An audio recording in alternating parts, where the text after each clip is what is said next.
Ça a cramé, la porte elle a cramé, donc ça a explosé, les fenêtres et tout, ainsi de suite.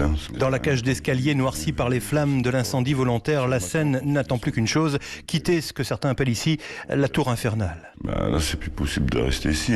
Pour quelqu'un de normal, c'est pas possible. Ils descendent, ils arrivent le soir, il y a des gens qui squattent, qui dorment par terre, des gens qui se droguent. Dans le hall d'entrée, cette voisine avoue avoir la peur au ventre quand elle vient voir son ami du 6e. Mais rien qu'à voir comment ça se passe, c'est vrai que pour eux c'est invivable, quoi. Vous êtes tous chez vous là ?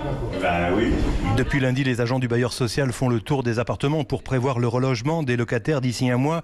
L'office HLM prendra en charge tous les frais de déménagement, mais certains comme Bernard ne décolèrent pas. Et la tour en face, vous croyez que c'est vivable? Il y a encore une feu la semaine dernière. Faut arrêter ça, faut arrêter. Au 7e étage, Augusta, 94 ans, elle, se fait une raison. Je peux pas rester ici. Il faut que je m'en aille. Ça fait 33 ans que je suis ici quand même.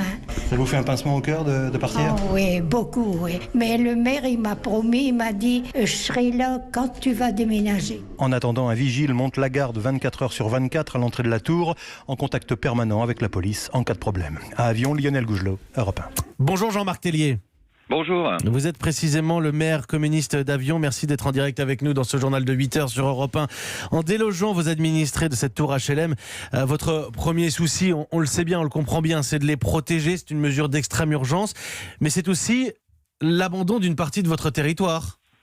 Non, c'est pas l'abandon, puisque cette tour était vouée à soit être transformée en tour administratif ou abattue. Donc c'était déjà décidé qu'elle finirait par plus avoir de locataires.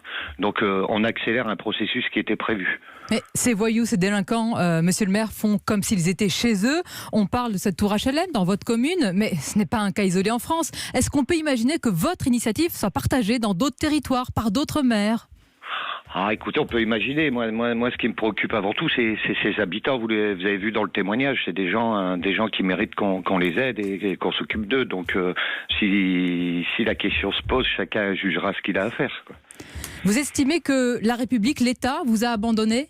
Non, je peux pas dire ça puisque ça fait maintenant plusieurs mois qu'on a des cellules de veille, qu'on travaille avec la préfecture, les services de police. Je pense que on pourrait débattre sur les moyens de la police, mais je peux vous dire que là ils ont été présents, ils ont essayé de faire le maximum. Le bailleur a fait le maximum, réagi à chaque fois qu'il y avait un problème.